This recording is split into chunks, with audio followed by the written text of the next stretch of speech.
భార్యాభర్తల బంధం part 13. Hello Arjun గారు అంది మానస. అతను ఏం మాట్లాడలేదు. సైలెంట్ గా ఉన్నాడు. ఏమైంది? నాతో మాట్లాడరా అంది అతని వైపే చూస్తూ. అలాంటిదేం లేదు అన్నాడు. కాఫీ ఇవ్వనా అంది. వద్దు, పల్లి తీసుకొస్తాడు అన్నాడు. పర్లేదు, నేను వెళ్ళి తీసుకొస్తాను అంది. వద్దు మానస అన్నాడు. సరే, మీ ఇష్టం అనేసి రూమ్ లోకి వెళ్ళడానికి కదిలింది. మానస అన్నాడు అతను. ఏంటి అంది వెనక్కి తిరిగి. కాఫీ నువ్వు ఇస్తావా అన్నాడు. ఇందాకే కదా వద్దు అన్నారు అంది అతన్ని ఆట పట్టిస్తూ. నీకు శ్రమ ఎందుకు అనుకున్నాను, కానీ నువ్వు కాఫీ ఇస్తే బాగుంటుంది అనిపిస్తుంది అన్నాడు. సరే అని మానస కిచెన్ లోకి వెళ్ళింది. అంతలో సుగుణ హాల్లోకి వచ్చింది. హాయ్ అర్జున్ అంది. హాయ్ అన్నాడు ముభావంగా. రాత్రి లేటుగా వచ్చినట్టున్నావ్ అంది. అన్నాడు. ఎక్కడికెళ్ళావ్ అంది. అర్జున్ మాట్లాడలేదు. అంతలోనే మానస కాఫీతో వచ్చింది. తీసుకోండి అంది అర్జున్ కి అందించి. థాంక్యూ మానస అన్నాడు తీసుకొని. సుగుణ ఆశ్చర్యంగా అతని వైపే చూస్తోంది. అతను మానస అనడం తను మొదటిసారి వింటోంది. మానస నవ్వి తన రూమ్ లోకి వెళ్ళిపోయింది. తన వెనకే అర్జున్ కూడా తన రూమ్ లోకి వెళ్ళిపోయాడు. చాలాసేపటికి రెడీ అయి బయటకు వచ్చాడు. మానస హాల్లో కూర్చొని ఎవరితోనో మాట్లాడుతోంది. అతను వాళ్ళని చూసి చూడనట్లు కిచెన్ లోకి వెళ్ళిపోవాలి అనుకున్నాడు. కానీ అంతలోనే మానస అర్జున్ గారు అంది. చూసి సైలెంట్ గా అయిపోయాడు. వీళ్ళు మీకోసమే వచ్చారు అంది వాళ్ళని చూపించి. నాకోసమా? ఎవరు వాళ్ళంతా అన్నాడు. ఏమో, మీతోనే మాట్లాడాలి అంటున్నారు అంది. అతను వచ్చి కూర్చున్నాడు. చెప్పండి, ఎవరు మీరు అన్నాడు. మేం సుగుణ వైపు బంధువులం సార్ అన్నాడు ఒక ముసలాయన. ఏంటి, సుగుణ బంధువులా అన్నాడు ఆశ్చర్యంగా. అవును అన్నాడు ఆ ముసలాయన. తనకు ఎవరూ లేరు అని చెప్పింది సుగుణ. ఉన్నవాళ్ళు కూడా వదిలేశారు అని చెప్పింది. ఇప్పుడు మీరిలా రావడానికి కారణం ఏంటి అన్నాడతను. రావడానికి కారణం ఉంది సారు. ఇప్పుడు సుగుణమ్మ మిమ్మల్ని పెళ్ళి చేసుకోవడానికి సిద్ధంగా ఉందంట కదా. అది ఆపమని అడగడానికి వచ్చాము అన్నాడు. ఆపడానికి వచ్చారా అన్నాడతను నార్మల్ గా. మేము ఎలా ఆపగలం సారు, మీరే ఆపాలి అన్నాడు ఆ ముసలాయన. నేను ఆపాలా? మీరు ఆపలేరా? నేను ఎందుకు ఆపాలి అన్నాడు. ఆ మాటకు మానస అతని వైపు కోపంగా చూసింది. కానీ అతను మానస వైపు చూడలేదు. ఆ చూపు అతనికి తెలియడానికి మేమాపితే ఈ పెళ్ళి ఆగుతుందా సార్? ఒకవేళ ఈ పెళ్ళి జరిగితే నా మనుమరాలి జీవితం నాశనం అవుతుంది అన్నాడు. మీ మనుమరాలికి ఈ పెళ్ళికి సుగుణకు ఏంటి సంబంధం అన్నాడు అర్జున్. ఏంటి సంబంధం అంటే నా మనుమరాలు సుగుణ కూతురు సార్ అన్నాడు ముసలాయన.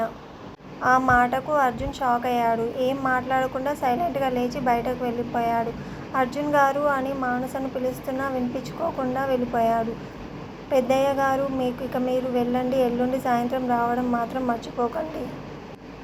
మర్చిపోయారంటే మీ మనుమరాలి జీవితం మీరే నాశనం చేసినట్టు అని మర్చిపోకండి. ఇంతకాలం మీరు చేసిన తప్పులు చాలు అంది. సరేనమ్మా, తప్పకుండా వస్తాము అనేసి వాళ్ళు వెళ్ళిపోయారు. మానస కిచెన్ లోకి వెళ్ళింది. ఏంటమ్మా సారు అలా వెళ్ళిపోయారు అన్నాడు. అలా వెళ్ళిపోతారని నేను అనుకున్నాను పల్లి. అందుకే నాకు ఆశ్చర్యంగా లేదు. నువ్వెళ్ళు, వినయ్ కి కాల్ చేసి అర్జున్ ఎక్కడున్నాడో కనుక్కొని వెళ్ళి దగ్గరుండు. తనని ఇంటికి తీసుకొచ్చే బాధ్యత నీదే అంది. సరేనమ్మా, కానీ సుగుణమ్మ వస్తే అన్నాడు. రానివ్వు, నేను చూసుకుంటాను అంది. సరే అని పల్లి బయటకు వెళ్ళాడు. మానస వచ్చి వెజిటేబుల్ షెడ్ లో కూర్చుంది. మానస మనసేం బాలేదు. అర్జున్ కాస్త గట్టిగా మాట్లాడే మనస్తత్వం కలిగి ఉంటే బాగుండేది. ఇలా విషయం తెలియగానే లేచి వెళ్ళిపోవడం ఏంటి? అసలు సుగుణని ఏం చేయాలి అనుకుంటున్నాడు? నేను కష్టపడి ఆ ముసలాయనని ఇక్కడికి వరకు రప్పిస్తే కనీసం సుగుణ గురించి పూర్తిగా కూడా అడగకుండా ఇలా ఎలా సీఈఓ అయ్యావయ్యా బాబూ అనుకుంది.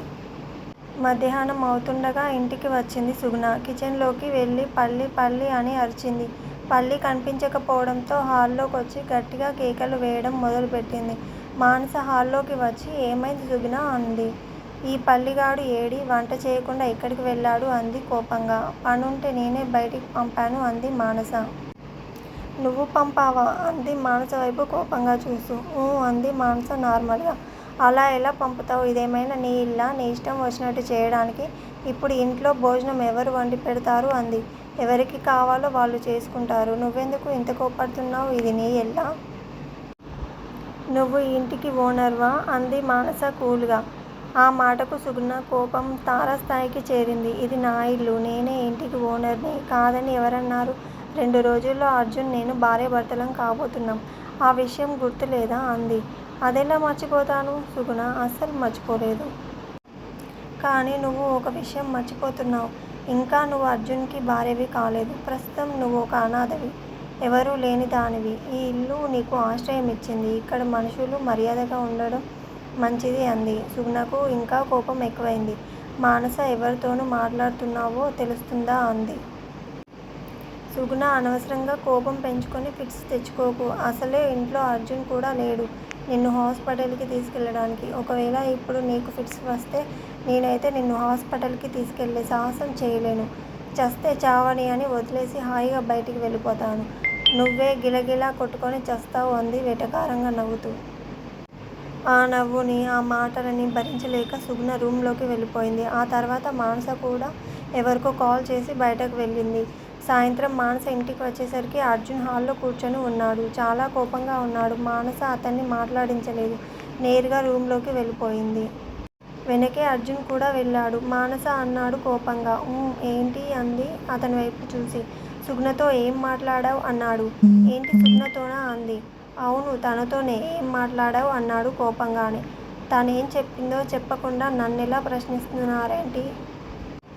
నిన్నే ప్రశ్నించాలి. నీ వల్లే తను మరోసారి సూసైడ్ చేసుకుంది అన్నాడు. ఏంటి సూసైడా అంది ఆశ్చర్యంగా మానస. అవును అన్నాడతను. ఎప్పుడు చేసుకుంది? ఏం చేసుకుంది అంది. చేతిని కట్ చేసుకుంది అన్నాడు. పదండి చూద్దాం అంది. చాలు ఇక నువ్వు తనకు కనపడకు అన్నాడు.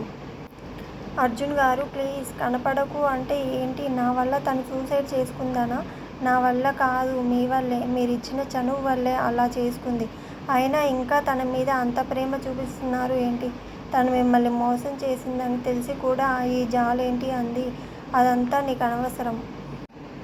ఒక అమ్మాయి ప్రాణాలు తీసుకుంది అని చెప్తుంటే ప్రేమ జాలి అని మాట్లాడతావా? నీకు మనసే లేదు అసలు అన్నాడు. ఇవన్నీ తర్వాత మాట్లాడుకుందాం. ముందు తనని చూసొద్దాం రండి అంది. కుదరదు. నువ్వు తన దగ్గరికి వెళ్ళడానికి అసలు ఒప్పుకోను అన్నాడు. మీరు ఒప్పుకోరా? ఎందుకు ఒప్పుకోరు? ఒకసారి చూడ్డానికి ఇంత అడుక్కోవాలా అంది. వద్దు నువ్వు అడగొద్దు. తన దగ్గరికి వెళ్ళొద్దు అన్నాడు. సరే వెళ్ళను అంది మానస. అసలు నువ్వు వచ్చాకే నాకు ఈ సమస్యలన్నీ ఎక్కువైపోయాయి. ఏంటో నా జీవితం అనుకుంటూ వెళ్ళిపోయాడు. నేనొచ్చాక సమస్యలు ఎక్కువయ్యాయా? అసలు ఏమంటున్నాడితను? నా వల్ల బాధపడుతున్నాడా అనుకొని కూర్చొని ఏడవడం మొదలుపెట్టింది. మానసమ్మ అన్నాడు పల్లి వచ్చి. పల్లి కాసేపు నన్ను మాట్లాడించకు అంది మానస. పల్లి సైలెంట్గా వెళ్ళిపోయాడు. ఆ తర్వాత కాసేపటికి మానస తన వస్తువులన్నీ సర్దుకొని ఇంట్లో నుంచి బయటకు వచ్చేసింది. మానసమ్మ ఏమైంది అన్నాడు పల్లి కంగారుగా. ఏం లేదు పల్లి జాగ్రత్తగా ఉండు. నేను ఈ ఇంట్లో ఉండలేను పల్లి. నా వల్ల అర్జున్ బాధపడడం నాకు అసలు ఇష్టం లేదు. పల్లి అర్జున్ జాగ్రత్త. ఈ పెళ్ళైతే జరగదు కానీ ఆ తర్వాత మీ సార్ని నువ్వే జాగ్రత్తగా చూసుకోవాలి సరేనా అనేసి ఇంట్లో నుంచి బయటికి వచ్చేసింది. టైం 7 గంటలవుతుంది.